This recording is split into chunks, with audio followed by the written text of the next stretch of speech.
Good morning, everyone. Am I loud and clear at the back? Or else come from in front. Cool, I'll start off with a question to all of you. How many of you, and more so in the last few months, have contemplated, have thought about this question? Is your experience, whatever you have built over a period of time, is your experience has become an asset? Just 2, 3 hands. How many of you really believe, genuinely believe that your experience is an asset? More so in the last few months. And the correlation is around AI. For people who have kept their hands down, probably it's time for you to start thinking about how do you reinvent yourself, but whose hands were raised, that's the most important virtue that will keep you leapfrogs ahead of any version of AI that's to come. Your wisdom, your experiences are here to stay. And talking of reinvention, reinvention as per me, as per my experiences, is the only skill that I personally have felt has compounded. Nothing else compounds. And probably what I'll do is not a tech-heavy narration that I'm going to walk through in the next 10, 15 minutes. The entire day is packed with that. What I would want to bring forward to you through my experiences is probably some of these reinvention stories around me. Some of it dated long back. I have spent 25 years in the industry, so some of it, some of the tech stacks also that I'll talk about, you probably would not have even heard. So I'll go back in time to my very first job. When I joined, I was working with a company that was a subsidiary of a global bank. There was a project assigned to us. Deadline was 8 months and standard billing rates. My first manager, and today I call him my godfather, he gave that project to me. I was a very fast coder, trust me. 8 months project, he gave me the spec on a Monday, and on Friday, 3 weeks from hence, I had completed it. He got scared. What do we do for the next 7 months, right? But that's why I call him a godfather. He said, okay, don't worry. We don't need to pretend. We don't need to get shocked. Let's do something. Now that we have some time, let's do something interesting. For the next 7 months, can you take this same problem statement and create a very generic platform around it?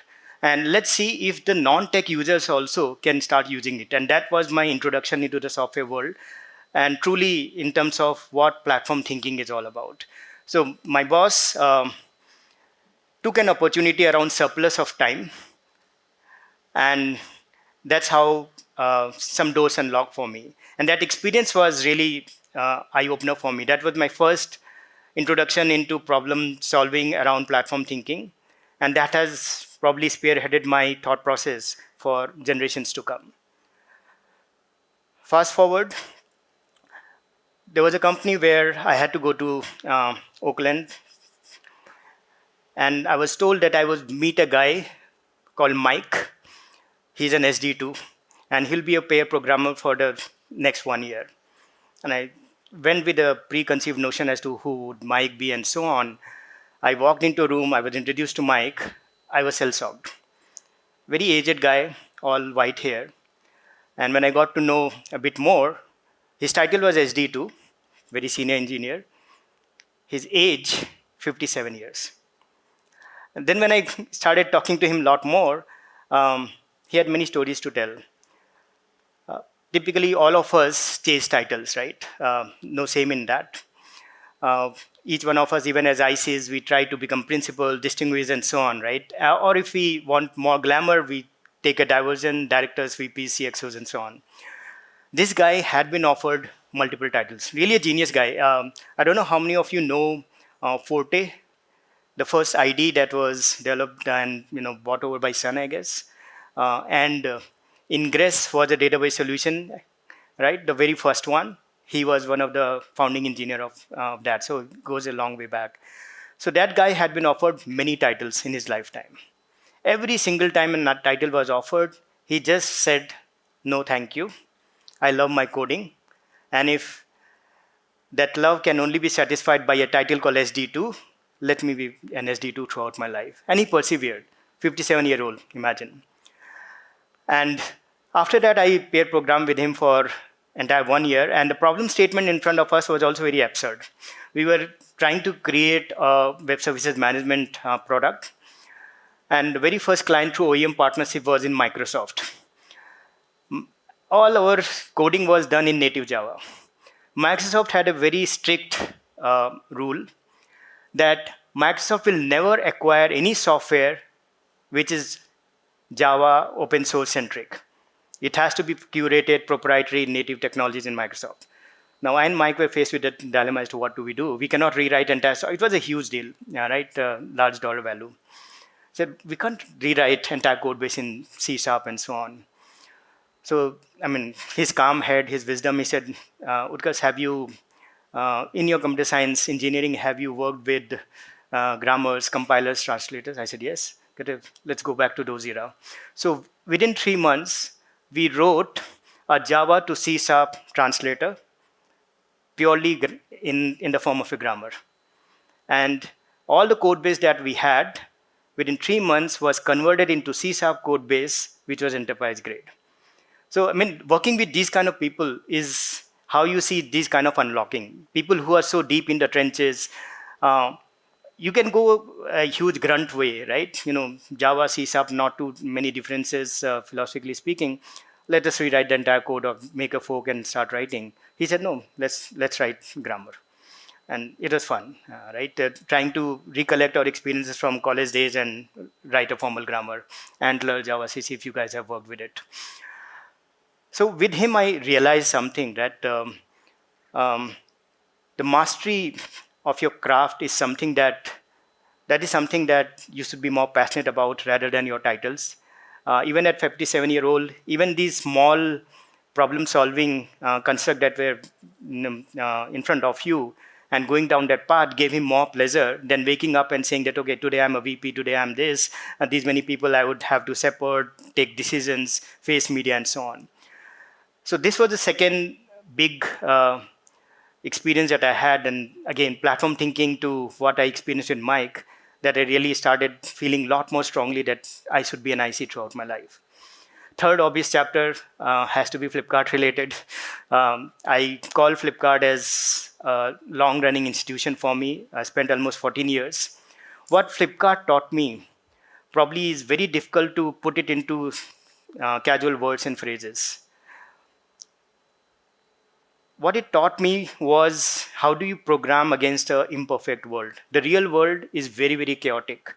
Data is very messy, right? Working with so many warehouses of so many different, unique, heterogeneous characteristics, you cannot sit in a corner and come up with the best routing algorithm, best domain modeling as to how this warehouse can be designed and where you pick, pack, dispatch, and so on, unless you experience it firsthand.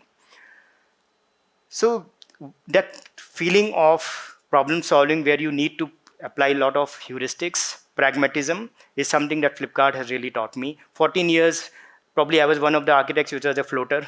I never belonged to one team. I even worked with Rahul Chari, and I think what I remember very fondly is the first architectural discussions we had around flight was on a paper napkin. I don't know whether you have saved it or not, but yeah, you know, we were just hanging out, and that's how we discussed. So working with Flight, which was the first digital product that you know, probably was in India at that point of time, didn't survive business-wise, but a lot of learning. From Flipkart, transitioning it from retail to marketplace, tens of billion, big billion days, and so on and so forth, right? That exposure that I got and the domain for which you're modeling, right, and solving hard, complex, real-world problems, I think really those scars, battle-hardened scars, are something that I'll carry throughout my life. It also taught me one more thing. Whatever shape and form I am today, and probably the reason why we are here in this forum, and we'll talk about some of the agendas to follow, the foundation of it was also in Flipkart. The kind of leadership probably that I have practiced and I'm known for is something that I've hand learned in Flipkart. The most durable form of leadership cannot be given to you through org charts. That in this org chart, this is where I am. This is the CXO, this is VP, this is director, and hence I command authority. I think what I've learned is that the way you approach problem, the way you bring forth your thought process, the way you can influence thousands of mind, not in a room, but just through your narration, is something a lot more powerful. If your reputation is such that before you even enter the room and the doors of the room are already open for you, that's the most powerful thing.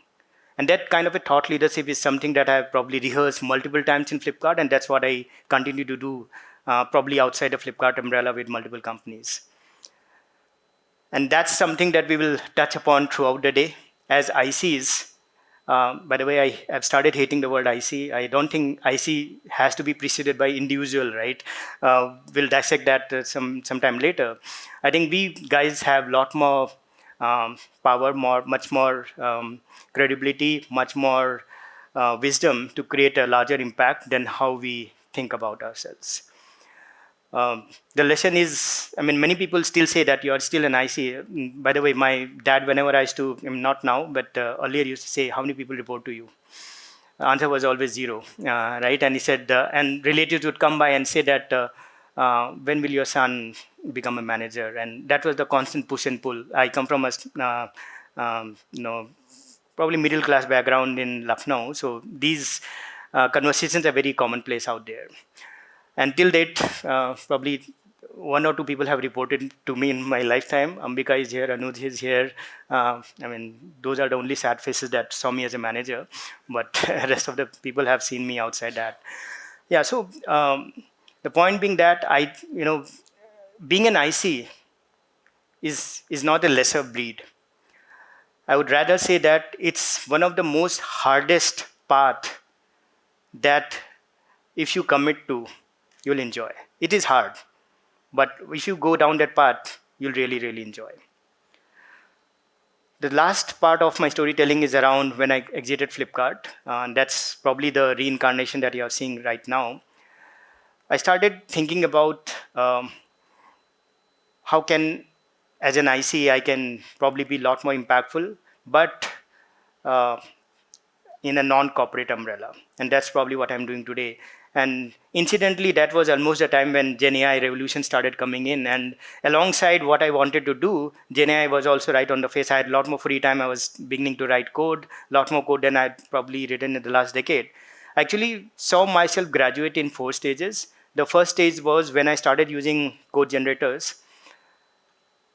Maybe out of trust and maybe listening to the hype, I started saying that, okay, this is really awesome. But when you started observing the side effects of it and seeing the quality of code produced and how tough it is to iterate, I felt you cannot start by saying that this is the code generator and I'm just a recipient of it. So I graduated very, very quickly into stage 2, which is considering code generators as a pair programmer. At least treat him as a pair. But that also was not working very well. I had a lot more battle-scarred wisdom than ChatGPT could ever have. And collective wisdom out here, I always believe that it is purpose-driven code generation, but it is not incorporating the wisdom that we bring to the table. So even as a pair programmer, I actually could not see it as a pair anymore. But then I started graduating to stage 3 when I realized that maybe I should think about myself a bit differently. I'm not a code typist anymore. Let it be typist. Let it generate code. And let me not even be a pair programmer. Let me be the best guy in the world to give it all the wisdom in a very tightly bounded, crisp manner. So that's the era that we are in, that we give specs and hardened prompts to ChatGPTs, right? And the code comes out. Can I be the best spec writer? Bring my wisdom to it and make it guardrail that way. So that is probably where most of us are today. And I'm aspirationally going to stage 4 when I believe that let me only play on one strength, which is human judgment. Let it do whatever it is. Only when I require to judge it, you should allow me to interface with you. Rest of the time, let it do its job. It anyway is learning from all the prompts of the world. And that's a journey to be had, where we elevate ourselves to be the judge and let AI take over all the grunt work and free up a lot of time to all the great things that we probably are destined to do. And that's where I am today. I probably call my current phase as to be in a multiplier mode. I'm not as much interested in what I can do. I'm more interested in what all of you can do and collectively, right? So if I have any role, small role to play, and I can sit with you, and a lot of us here can amplify the leverage that the entire Indian tech ecosystem to start with can get out of us, that probably is the story that I want to live with, and that's probably my end game also in a way. That's the reason why we are here. The conference name is Mosaic.